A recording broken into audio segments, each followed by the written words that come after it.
दोस्तों,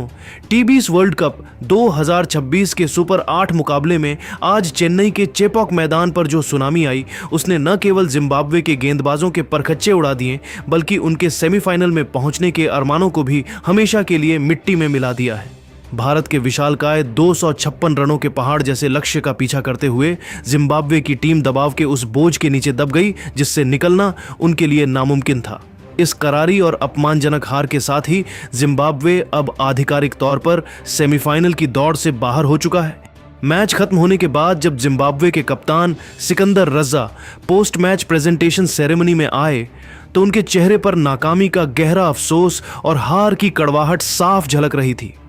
उन्होंने अपनी टीम की शर्मनाक हार के कारणों पर बिना किसी लाख लपेट के बेहद ईमानदारी से बात की और एक ऐसा लंबा और भावुक बयान दिया जिसने हर क्रिकेट प्रेमी को सोचने पर मजबूर कर दिया है। जिम्बाब्वे के कप्तान सिकंदर रजा ने मैच के बाद हुई प्रेस कॉन्फ्रेंस में अपनी टीम की शर्मनाक पराजय और मैदान पर दिखाए गए लचर प्रदर्शन पर तीखा प्रहार किया। उन्होंने सबसे पहले टीम की बेहद खराब फील्डिंग और पूरी तरह से दिशाहीन गेंदबाजी को आड़े हाथों लेते हुए अपने गुस्से का इजहार किया। रजा ने बिना किसी लाख लपेट के कड़े शब्दों में कहा कि आज मैदान पर हमारे खिलाड़ियों ने इतनी बुनियादी और बचकानी गलतियां की कि तकनीकी तौर पर हम आज के मैच में जीत के हकदार थे ही नहीं। रजा के चेहरे पर हार का गहरा दुख और टीम की अनुशासनहीनता को लेकर गुस्सा साफ झलक रहा था। उन्होंने बेहद ईमानदारी के साथ स्वीकार किया कि आज हमने अपनी खराब रणनीति और गेंदबाजी की वजह से भारतीय बल्लेबाजों को जैसे थाली में सजाकर रन बनाने के सुनहरे मौके दिए।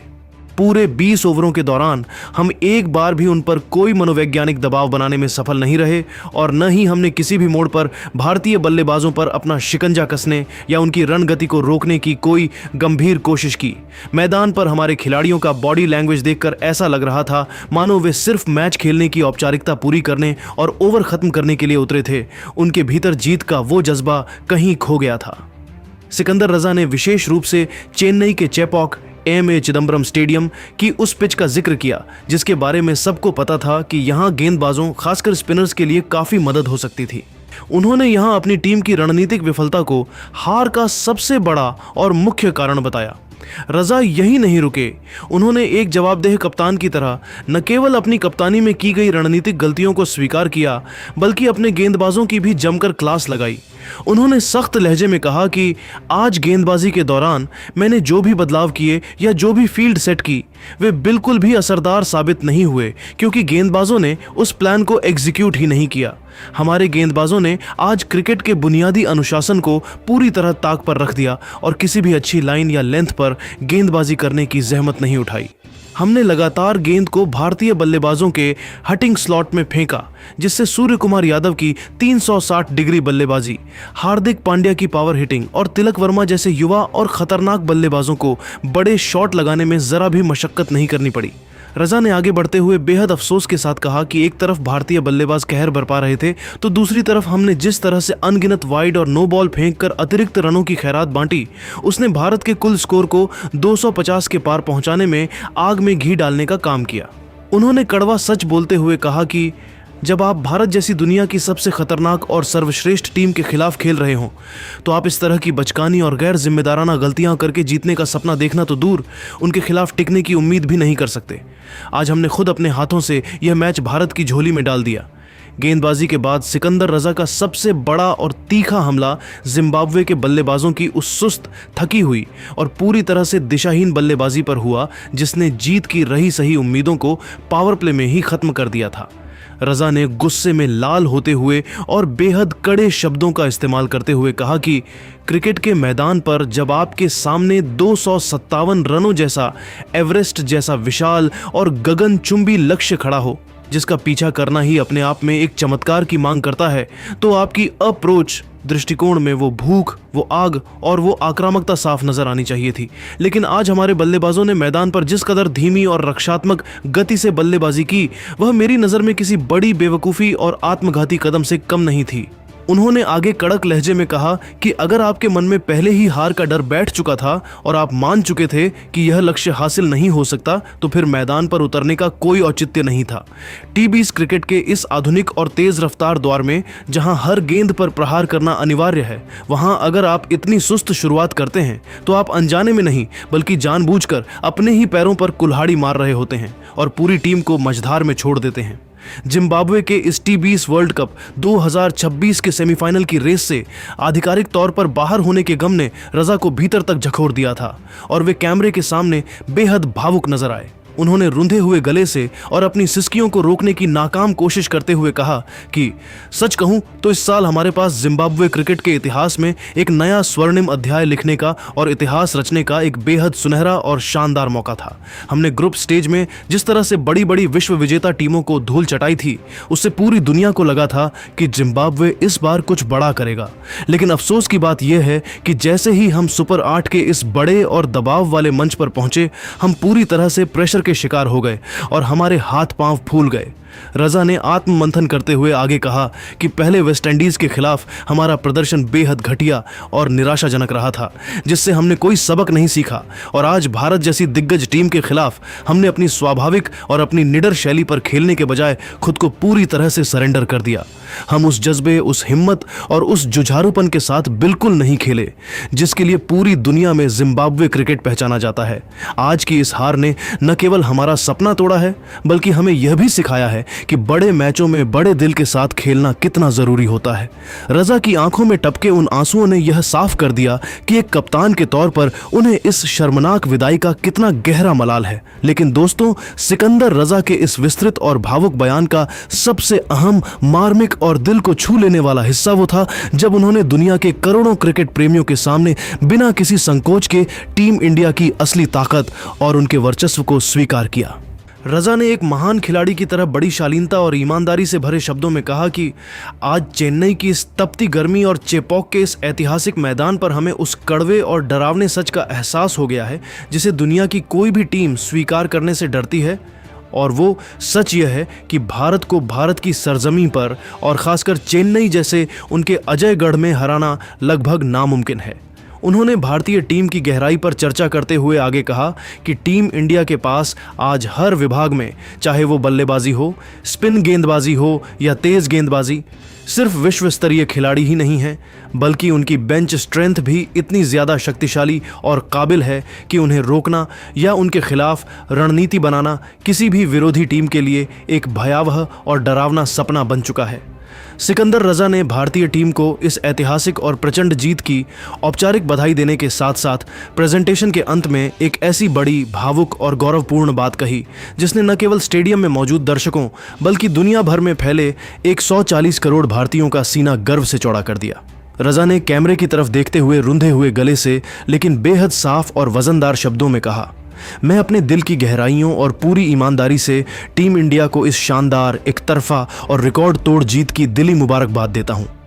यह हार हमारे लिए बहुत कड़वी है क्योंकि हम आज इस शर्मनाक शिकस्त के साथ आधिकारिक तौर पर टूर्नामेंट की रेस से बाहर हो गए हैं और एक टीम के रूप में हमारा वर्ल्ड कप का सफर यहीं समाप्त होता है। लेकिन अब मेरी खुदा से यही दुआ है और एक सच्चे क्रिकेट प्रेमी के तौर पर मेरी यह दिली तमन्ना है कि भारतीय टीम न केवल सेमीफाइनल के लिए पूरे आन बान और शान से क्वालिफाई करे, बल्कि इस वर्ल्ड कप के फाइनल को जीतकर दुनिया के सामने एक नया और स्वर्णिम इतिहास रचे। रजा यही नहीं रुके, उन्होंने भारतीय टीम के प्रभुत्व को स्वीकार करते हुए आगे कहा कि भारत आज जिस आक्रामक खेल शैली, मैदान पर दिखाए गए गजब के अनुशासन और हर खिलाड़ी के भीतर छिपे उस अटूट जज्बे के साथ क्रिकेट खेल रहा है, उसकी वजह से वे आज इस चमचमाती वर्ल्ड कप ट्रॉफी को उठाने के दुनिया में सबसे बड़े, सबसे योग्य और असली हकदार हैं। हमें उनकी इस बादशाहत को स्वीकार करने में कोई गुरेज नहीं है। सिकंदर रजा का यह बड़प्पन और टीम इंडिया के प्रति उनका यह सर्वोच्च सम्मान दिखाता है कि भारतीय क्रिकेट ने आज किस कदर वैश्विक स्तर पर अपना लोहा मनवाया है। तो दोस्तों, सिकंदर रजा का यह बेबाक, विस्तृत और पारदर्शी बयान इस बात का सबसे बड़ा सबूत है कि टीम इंडिया ने आज मैदान पर किस कदर अपना खौफ, अपना दबदबा और अपना सम्मान कायम किया है। एक तरफ जहां स्कोरबोर्ड पर भारत के 256 रनों का वो ऐतिहासिक और रिकॉर्ड स्कोर चमक रहा है जिसने टी20 वर्ल्ड कप के इतिहास में हलचल मचा दी है, तो दूसरी तरफ विरोधी टीम के कप्तान सिकंदर रजा का वो सर्वोच्च सम्मान है जो उन्होंने भारतीय क्रिकेट के गौरवमयी इतिहास और उनकी वर्तमान ताकत के प्रति सार्वजनिक रूप से प्रदर्शित किया है। रजा के ये शब्द बताते हैं कि भारत ने आज सिर्फ मैच नहीं जीता बल्कि विरोधियों का दिल और उनका सम्मान भी जीत लिया है। अब पूरी दुनिया की क्रिकेट बिरादरी और करोड़ों फैंस की नज़रें 1 मार्च को होने वाले भारत बनाम वेस्टइंडीज़ के उस महामुकाबले पर टिक गई हैं जो अब किसी फाइनल से कम नहीं रह गया है। कोलकाता के ईडन गार्डन्स में टीम इंडिया को सेमीफाइनल का अपना टिकट हर हाल में पक्का करना होगा। चेपॉक की इस प्रचंड जीत ने भारतीय टीम के आत्मविश्वास को 7वें आसमान पर पहुंचा दिया है और नेट रन रेट के समीकरणों को भी संजीवनी दे दी है। क्या आपको भी अब पक्का यकीन हो गया है कि रोहित शर्मा और सूर्य कुमार यादव की यह जांबाज सेना इस बार वर्ल्ड कप की ट्रॉफी हिंदुस्तान लेकर आएगी? क्या आपको लगता है कि चेपॉक की इस महाजीत के बाद अब भारत का सेमीफाइनल और फाइनल का रास्ता पूरी तरह साफ और सुरक्षित हो गया है? अपनी हर एक बेबाक राय और अपने दिल की बात नीचे कमेंट बॉक्स में हमें ज़रूर बताएं। क्या रजा का टीम इंडिया को असली हकदार बताना सही है? क्रिकेट की ऐसी ही हर एक इनसाइड स्टोरी, ड्रेसिंग रूम के राज और मैच के बाद के अनसुने बयानों के लिए हमारे चैनल को अभी सब्सक्राइब करना बिल्कुल ना भूलें और बेल आइकन को ज़रूर दबाएं। मिलते हैं अगले वीडियो में एक नई और जोश भरी अपडेट के साथ। जय हिंद, जय भारत। तो दोस्तों, इस वीडियो में आपने देखा होगा कि जिम्बाब्वे की टीम के जो कप्तान है सिकंदर रजा, उन्होंने अपने बयान में कुछ ऐसा कहा है कि जो आपको भी सुनना चाहिए। तो देखो भाई, ऐसा है कि जिम्बाब्वे की टीम को इंडिया से हारना था, ये तो कंफर्म था, बट इतने बड़े मार्जिन से इंडियन क्रिकेट टीम जीतेगी वो भी सबको नहीं पता था। हम पहला मैच 76 रन के मार्जिन से हारे, जिसके बाद सबकी एक्सपेक्टेशंस ओवर द रूफ जा चुकी थी सेकंड मैच के लिए, और सभी एक्सपेक्ट कर रहे थे कि भाई जिम्बाब्वे के खिलाफ है, यहाँ मट्टी पलीत मत कराना। जिसके बाद इंडियन क्रिकेट टीम ने इंडियन फैंस की इज्जत की, लाज रखी, और आप देखेंगे कि संजू सैमसन ने भी 24 रन बनाए 15 गेंदों के अंदर। 30 गेंदों में 55 अभिषेक शर्मा ने बनाए, 24 में 38 ईशान किशन ने बनाए, 13 में 33 सूर्य कुमार यादव ने बनाए, 23 में 50 हार्दिक पांड्या ने बनाए और 16 में 44 तिलक वर्मा ने। तो ये जो 7 पारियां आई है इंडियन क्रिकेट टीम की अल्टीमेटली 1 2 3, हाँ, तो ये जो इन्होंने बैटिंग करी है भाई, ये हिला चुकी थी जिम्बाब्वे की टीम को। क्या किसी को भी हिला देती। 257 रन का टारगेट छोटा नहीं होता। ऐसा नहीं है कि जिम्बाब्वे की टीम की तरफ से अच्छी खासी बैटिंग नहीं हुई, लेकिन 16 ओवर में अगर उनके 140 रन थे तब भी ऐसा लग रहा था तो क्या ही हो जाएगा, बिकॉज 29 गेंदों में 120 रन, ये तो कोई अजूबा भी नहीं बना सकता, राइट। और हर गेंद पे छक्का तो लगेगा नहीं। खैर, फिर भारतीय क्रिकेट टीम ने मैच को जीता, बड़े मार्जिन से जीता, बट सिकंदर रजा एक बहुत ही पॉजिटिव एटीट्यूड वाले खिलाड़ी और कप्तान हैं, उससे भी ज़्यादा। तो जिस हिसाब से उन्होंने चीज़ों को मैनेज किया, जिस हिसाब से उन्होंने समझा कि हम भारतीय क्रिकेट टीम से हारकर बाहर ज़रूर हो गए हैं, but there are a lot of learnings they can take from this loss in world cup against India, वो बहुत ज़्यादा मैटर करता है। जैसे कि मैंने आपको कहा कि सिकंदर रजा एक ऐसे बैट्समैन हैं जो एयरपोर्ट से उतरकर सीधा फाइनल्स खेलने गए हैं और जिता कर आए हैं। कौन सी लीग आप नीचे कमेंट करके बताना, बट उनका पॉजिटिव माइंडसेट ये दर्शा रहा है कि जिम्बाब्वे भले ही हार गया, बट वो सीख के बहुत कुछ जा रहा है। और छोटी टीमों के लिए यही मैटर करता है, अगर वो नहीं जीत पा रहे सीखना। तो बुरा तो लग रहा होगा जिम्बाब्वे की टीम को, जिम्बाब्वे के खिलाड़ियों को, बट इंडियन क्रिकेट टीम ने बहुत ही शानदार जीत पेश करी है। और जिस हिसाब से सिकंदर रजा ने बयान दिया, ये दर्शाता है कि उनकी रिस्पेक्ट इंडियन क्रिकेट टीम के लिए कितनी है। बाकी आप क्या कहेंगे, आज वो भी कैसा खेले, आप नीचे कमेंट करके ज़रूर बताना, और ऐसी अपडेट्स के लिए हमें सब्सक्राइब कर लेना।